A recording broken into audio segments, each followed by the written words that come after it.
political bias. Do you agree with that assessment? Zuckerberg would go on to basically say that it is fair to say that Silicon Valley is far left-leaning and that suspicions of political bias are not unwarranted. So he basically admitted that. So that's important. Also, it is important to note, along the same lines, that Zuckerberg, who is now proclaiming that Facebook ought to be the arbiter of what constitutes good speech and bad speech, can't define what good speech and bad speech are. So he was questioned by Ben Sasse about specifically this, and he was asked about defining hate speech because he said, well, let's just get rid of all hate speech. Let's get rid of all the bad speech. And Sasse said, okay, well, it's one thing if you're talking about violent speech, but if you're talking about nonviolent speech, do you even know how to define that?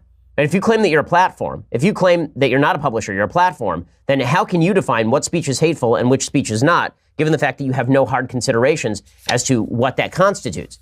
So Senator Cruz rips Zuckerberg up and down on his level of political bias at Facebook, which is well worthwhile. And then Zuckerberg is questioned about how he's policing speech, because this is really the danger. And this is what Democrats want. You have to understand, the entire Democratic crusade against the so-called privacy violations of Facebook is really an attempt by Democrats to grab control of the reins of Facebook and drive Facebook to please them politically. Right? The implicit promise here is that if Facebook starts mirroring all the Democratic talking points, then they will stop regulating them or threatening to do so. That's what they're talking about. That's really what all this is about. And Zuckerberg already has leanings in that direction, right? Zuckerberg's a lefty. He's a Democrat. And he's already talked about how he wants to stop hate speech on his platform. But as is obvious, he has no idea how to define hate speech because there is no way to define hate speech in any real way. You may decide, or Facebook may decide, it needs to police a whole bunch of speech that I think America might be better off not having policed by one company that has a really big and powerful platform. Can you define hate speech? Senator, I think that this is a really hard question. And I think it's one of the reasons why we struggle with it. There are certain definitions that we have around calling for violence or let's just agree on that. If somebody's calling for violence, that shouldn't be there. Okay, so again, there is a difference between saying you're going to ban speech that calls for violence and saying you're going to ban hate speech. Zuckerberg has no idea what he's talking about. He says that AI is going to be able to identify hate speech. That's nonsense. Okay, what we're talking about here is social media platforms acting as censors.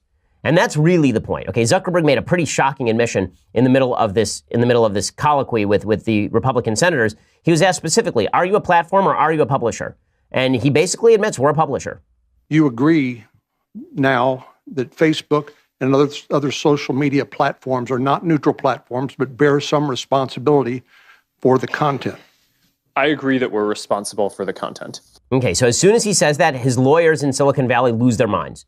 Because he just acknowledged that Facebook now ought to be treated like Daily Wire or the New York Times, meaning that any unlicensed photo shared on Facebook makes Facebook suable. It means that any piece of slander published on Facebook makes Facebook suable. Okay, this is the choice Mark Zuckerberg has, and he's going to have to make it. Are you a platform or are you in fact a publisher? And Dan Sullivan, the senator from Alaska, he says he asked Zuckerberg the same question. You'll see Zuckerberg start to back off because there was a little break in the questioning. I'm sure he got a call from his lawyer saying, Mark, you need to back off that one real quick. So here's Dan Sullivan questioning Zuckerberg. When you mentioned to Senator Cornyn, you said you are responsible for your content. So which are you? Are you a tech company or are you the world's largest publisher? Because I think that goes to a really important question on what form of regulation or government action, if any, you would take. Senator, this is a really big question. I view us as a tech company because the primary thing that we do is build technology and products. But you said you're responsible for your content, which makes you kind of a publisher, right?